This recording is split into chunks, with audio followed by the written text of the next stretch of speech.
Fadó, bhí arm de ridirí. Bhí siad ag dul go caisleán an drágún. Mairigh an drágún na ridirí go léir ag an caisleán. Ach bhí duine a bháin fáca.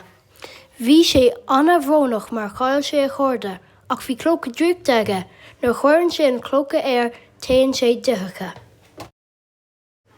D'imigh sé ar ais go dtí an caisleán agus thóg sé an tóir go léir.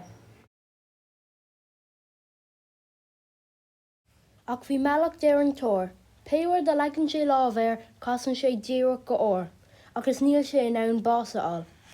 Leag sé lámhéir an doras, agus ní raibh sé ábailte dul amach as an caisleán.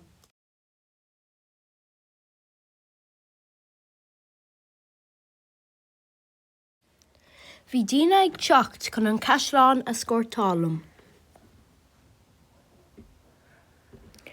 Mairigh an drágún iad go héasca lena líróidí tine. Bhris na líróidí tine doras an caisleán. Bhí sé saoir. Nuair shiúil sé amach as an caisleán, fuair sé bás ar an spotta. Bhí sé 1000 bliain seán.